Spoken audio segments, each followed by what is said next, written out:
Good morning, children. Welcome back again in our online classes by Little Scholars Public School. This is Shilpa Patil here. Today, we are going to see the Vedic Civilization Part 2, in that we are going to learn family system and day-to-day life. Family system and day-to-day life, in that joint family system was prevalent in Vedic period. The Grihapati was the head of the family, a man responsible for the family. His family included his old parents, wife, and children, and also the families of the children, the younger brothers, and their families. Means brothers and with their parents, they were living together with their own children. This family system was patriarchal.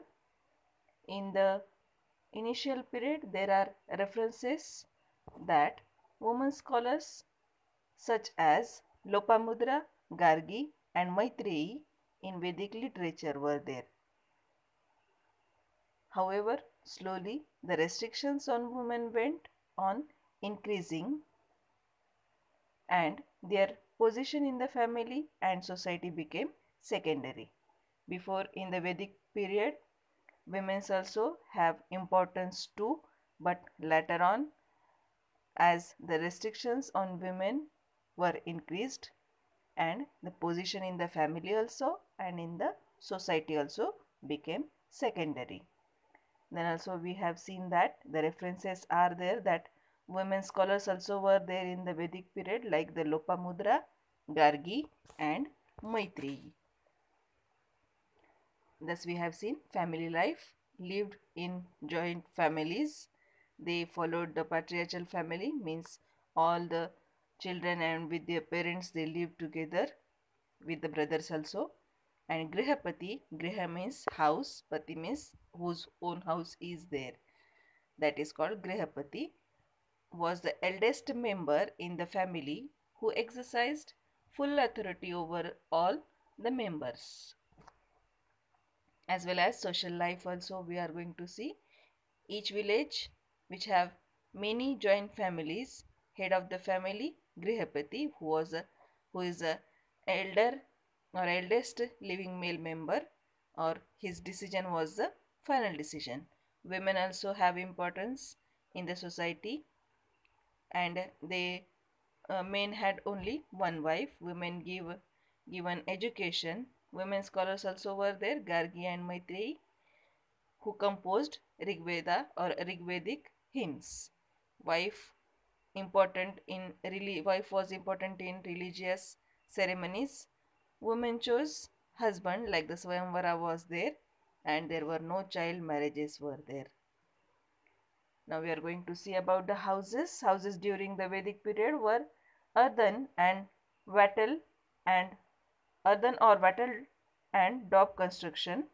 Wattle means the woven lattice of wooden strips which is daubed with clay mixed with cow dung. You can see here the walls of the houses were daubed with clay mixed with cow dung, and the wooden strips also as the roof. Like here also the wooden strips as the roof. That way the houses were there in the Vedic period. The diet of the people mainly consisted of cereals like wheat, barley, and rice.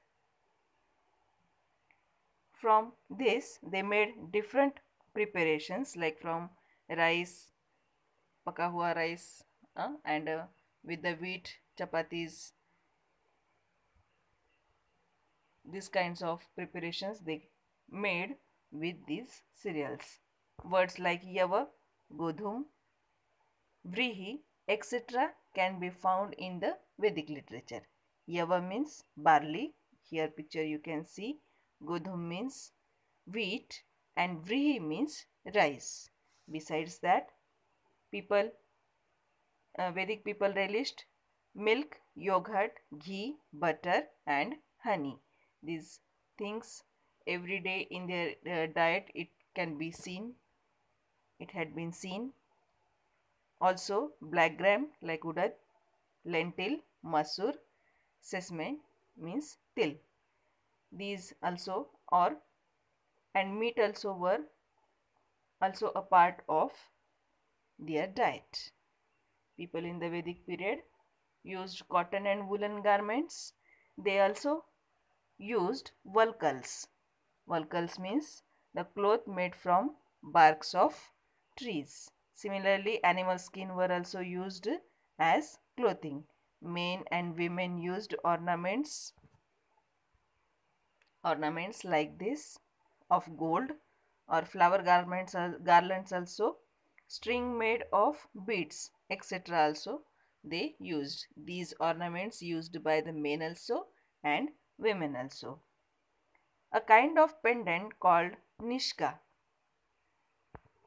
This is the nishka, a kind of pendant which called nishka seems to have been popular. It was very popular in those days, and it was also used as currency. Singing, playing musical instruments, dance, board games, chariot race, and hunting were the means of recreation. For entertainment, they sing, play musical instrument, dance also, board games also were there, and chariot race also was there. Their main musical instruments were veena, shatatantu, this is the veena, damru, cymbals, conch, and this is the mridanga. Mridanga was very famous, and these musical instruments they used to play for their entertainment. This is the shatatantu. Shatatantu, a kind of musical instrument which have, shata means 100. 100 types of strings were there which can be played for the music. Children, I hope you understand all this. Thank you very much for watching the video.